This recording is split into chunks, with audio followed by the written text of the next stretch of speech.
Alright, so our lesson today, parallel and perpendicular lines. Now, with this being a video, you can pause, you can rewind, you can skip over stuff that you already know. Today I am giving you a worksheet so that you can follow along and kind of just write it down, but eventually we're going to work towards you just taking your notes directly off the video. So that being said, I've already written the definitions. I'll read over them. Obviously, it probably won't be enough time for you to write them down. So how about you pause as I talk and you can write down the definition and then continue along with the video. So first thing we've got is parallel lines. These are lines that never intersect. No matter how far they extend, they will never touch. And then we know that two lines are parallel if they have the same slope. So if two lines have the very same slope, then they will be parallel lines. Perpendicular lines are lines that intersect at a 90-degree angle. So when they intersect, they form a right angle. It has to be a 90-degree angle in order for them to be perpendicular lines. We know this algebraically if they have negative reciprocal slopes. You know, you're probably saying, I don't know what a negative reciprocal slope is, so that's what we've got here. What are negative reciprocal slopes? It is a fraction that is flipped, that's what reciprocal means, and the sign is switched. So negative, reciprocal. Switch the sign, flip the fraction. So looking at examples of this, we've got 3/4. Well, I'm going to flip the fraction. So I'm going to flip my numerator to the denominator and the denominator to the numerator. So this becomes 4 over 3, and I'm going to change the sign. So since this was positive, now it's negative. Now, number 2, I've got a whole number. So instead of it being 2, I'm going to change that to 2 over 1 because I want it to be a fraction. So when I flip this, it becomes 1 over 2, and since it was originally positive, it becomes negative. Now at this point, if you want to go ahead and practice 3, 4, and 5 and try and do those yourself, that's fine. Pause the video, try it out. But I'm going to continue going. So negative 7 over 8. When I flip that, it becomes 8 over 7, and since it was originally negative, now it's positive. Notice number 4. I've got another whole number. Turn that into a fraction by putting it over 1. When I flip that, that becomes 1 over 1. Change the sign, and that's negative. Now, I didn't mention this in the previous ones because none of those could be simplified, but I can simplify negative 1 over 1 to just negative 1. So my answer there is going to be negative 1. Now, number 5 gets a little bit tricky. If I put 0 over 1, that's still equal to 0, but when I flip that, I have 1 over 0, and we know that we cannot divide by 0, so this becomes undefined.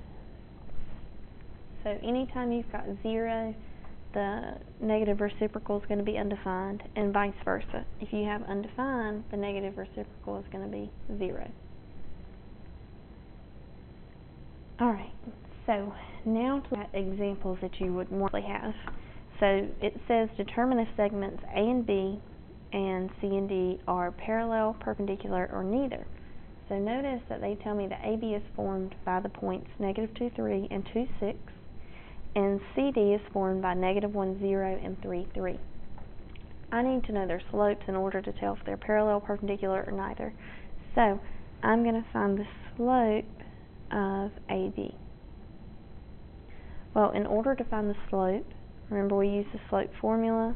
I'm going to write it right here if you forgot. So m is equal to y2 minus y1 over x2 minus x1. Since I don't really have enough space, I didn't want to write it in my problem just to save me the space. So remember my first coordinates x1, y1, my second coordinates x2, y2. So y2 minus y1, that's going to be 6 minus 3 over x2 minus x1, so 2 minus negative 2. Then we simplify. What is 6 minus 3? It's going to give me 3. Remember, when I've got minus a negative, I can use my same change. So now I've got 2 plus 2, and what is 2 plus 2 going to give me? 4. So can I simplify 3/4? No, it's going to stay 3/4. So I've got my slope for A over B. Not A over B, I apologize, for segment AB. Now I find my slope for segment CD. Same process, y2 minus y1, so 3 minus 0, and x2 minus x1, 3 minus negative 1. Well, 3 minus 0 is simply 3. 3 minus negative 1, I'm going to do same change. So 3 plus 1 is 4. So here, now I'm looking to see if they have the same slope or if they have negative reciprocal slopes. That's either going to tell me if they're parallel or if they are perpendicular. And if neither of those apply, then my answer is just going to be neither. So if you notice, 3 over 4 is the same as 3 over 4. So these are parallel. Now in math, a lot of times we have symbols to save us from writing unnecessary words. So parallel lines, we represent that with 2 vertical lines, and I put it in parentheses. That means parallel, perpendicular is this symbol. So when I answer this, number 1 is going to be parallel.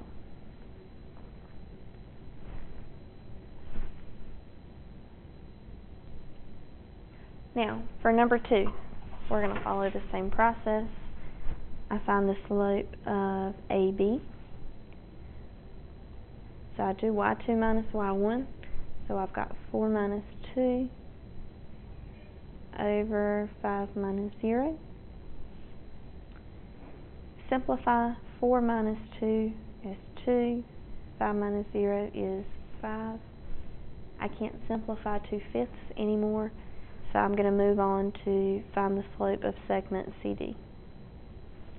y2 minus y1, 3 minus 8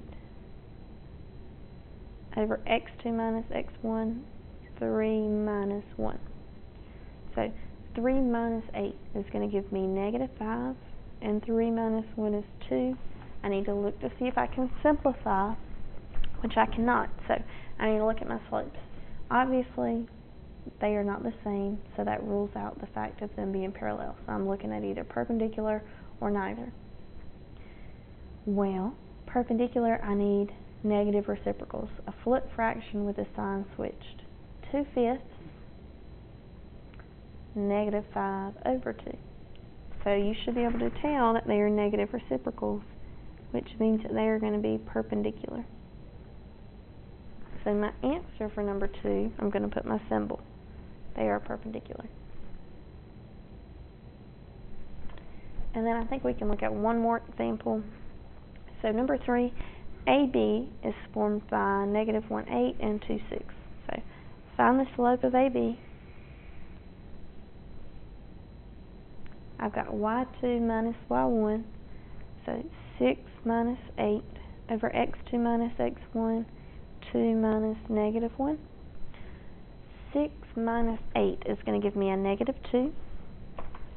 And then 2 minus negative 1, same change. That's going to be 2 plus 3, or 2 plus 1, so I get 3. So I've got negative 2/3. For the slope of CD, y2 minus y1, so 3 minus 2 over x2 minus x1, 3 minus negative 1. So 3 minus 2 gives me 1. 3 minus negative 1, do same change, and that gives me 4.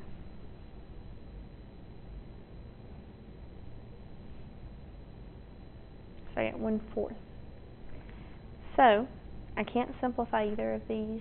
They're not the same, nor are they perpendicular, so they're going to be neither.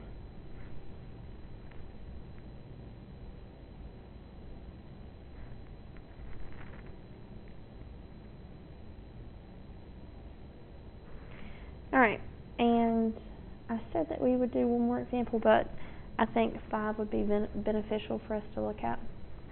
So number 5, we've got the slope of AB. So I've got 7 minus negative 2 over 0 minus 0. Well, 7 minus negative 2. Same change is going to give me a positive 9, and 0 minus 0 is 0. We know that we cannot divide by 0, so this becomes undefined. Then we find the slope of CD. So I've got negative 5 minus negative 5 over 6 minus 3.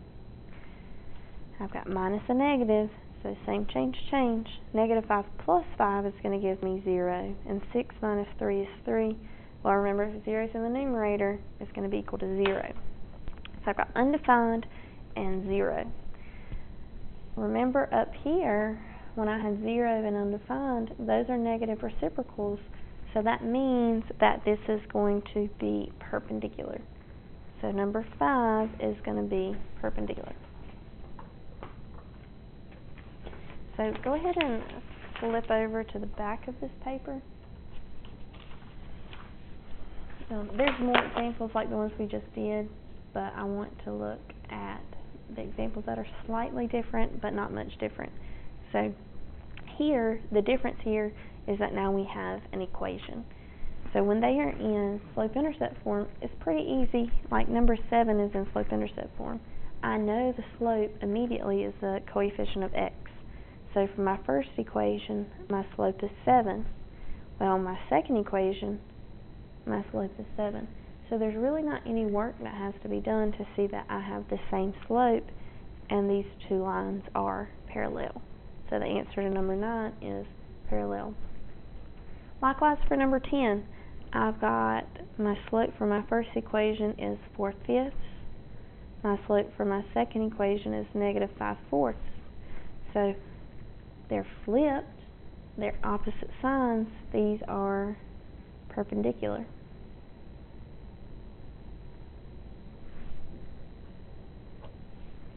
Now where these problems start getting a little bit harder is when they put the problems in standard form and you have to go back and convert it to slope-intercept form before you figure out what the slope is. So looking at number 12, I've got to solve my first equation for y. So I'm going to subtract x from both sides. And I get 6y equals negative x plus 30. 6y equals negative x plus 30. Divide both sides by 6. And I get y equals, well, remember, if there's not a number in front of x, that's kind of like a negative 1. You just assume that a 1 is there. So when I divide these, I divide each term by the denominator. So negative 1 over 6 cannot simplify. It's going to stay negative 1 over 6x. But I can divide 30 by 6. Excuse interruption. All those seniors who are attending the college fair trip, you need to release them at this time to the lobby area. Again, release seniors who are attending the college fair trip today, release them to the lobby. Thank you. Excuse the announcement. I want to talk to where you couldn't hear me. So we get that our slope for the first equation is negative 1/6. Now I need to go back to my second equation and I need to solve for y. Well, this one's a little bit easier. The only thing I have to do to get y by itself is divide both sides by 3. So remember, when you divide by 3, divide both terms. So 18 divided by 3 gives me 6x. Oops, using the wrong pen. 6x. And negative 6 divided by 3 is going to leave me with a negative 2. So I get that my slope for this equation is 6. So I've got a slope of negative 1/6 and a slope of 6. Well, if I do this, you should be able to see that these are negative reciprocals. So number 12 is going to be perpendicular.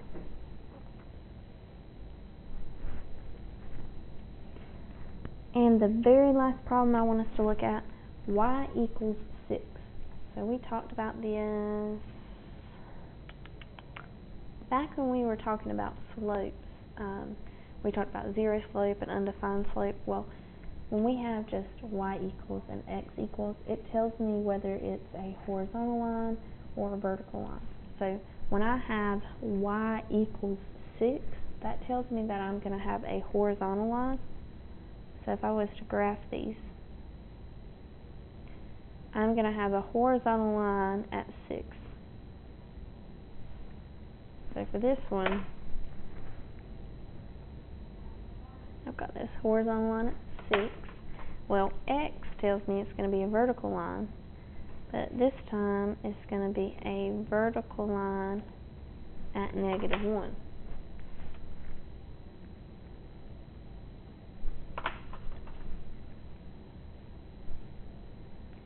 Now, a horizontal line has a slope of 0, so m equals 0. A vertical line has a slope that is undefined. So if I've got a 0 slope and an undefined slope, then these are going to be perpendicular. So I hope you feel like you can understand it. I purposefully left some problems that I didn't go over to give you the opportunity to practice them if you would like. Remember, if there was any part of this that you didn't understand, star it, come into class tomorrow, and we'll look at it and we'll try and figure it out together. But have a good evening, and I'll talk to you later.